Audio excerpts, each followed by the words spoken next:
Bugun sizlar bilan eng sevimli mevalarimdan biri bo'lgan shunaqa qulpunoy noodatiy makiyajni qilamiz. Boshladik. Tonikdan boshlaymiz. Qizlar aytgan ushbu tonik retseptini har bir obunachiga bepul sovg'a qilyapman. Menga obuna bo'ling va direktdan tonik so'zini yozib qoldiring. Ha, deb oqarish bilan boshlaymiz. Do'rarkanda mashq qilyapsizlarmi? Lekin nima qilay, rostdan ham oqarish bilan boshlaymiz-da. Bugungi makiyajimiz qulpunoy bo'ladi dedim va tabiiyki ba'zi rangimiz qizil bo'ladi. Qulpunoy makiyaj ekanda faqat qizilni o'zini qilsak bo'lmaydi, albatta orasiga yashil rang aralashtiramiz. Shunaqa qilib chizib chiqdim qizlar. Qulpunoyni chizishdan avval yuzimga ozgina gul chaqib qo'ymoqchiman. Shu yerimga bitta, shu yerimga bitta. Endi sal chiroyliroq chiqishi uchun. Shunaqa qilib ikkitadan to'rttaga chiqarib qo'ydim. To'rtta bo'lsa ham chiroyliroq bo'ladi degan fikrga keldim. Bismillah deb shu yerga. Qizlar, bu tarafi shunaqa zo'r o'xshab chiqdi. Endi bu tarafini ham xuddi shunaqa qilib chizib olishim kerak. Noyni yegim kelib ketdi.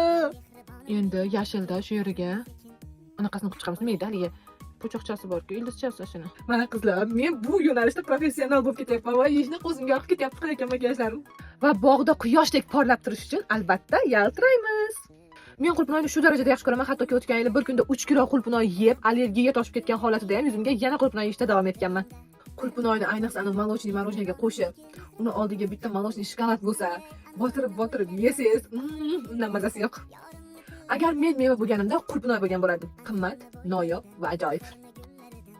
Mana qizlar, navbatdagi noodatiy makiyajimiz tayyor bo'ldi. Bu makiyaj o'zimga juda ham yoqdi. Men bu makiyajdan qulpunoy bog'iga borgan bo'lardim. Siz bu makiyajdan qayerga borgan bo'lardingiz? Kommentariyaga yozib qoldiring. Ko'proq shunaqa noodatiy makiyajlarni ko'rish xohlasangiz, profilimga obuna bo'ling va videoga like bosib qo'yishni unutmang. Xayrli kun.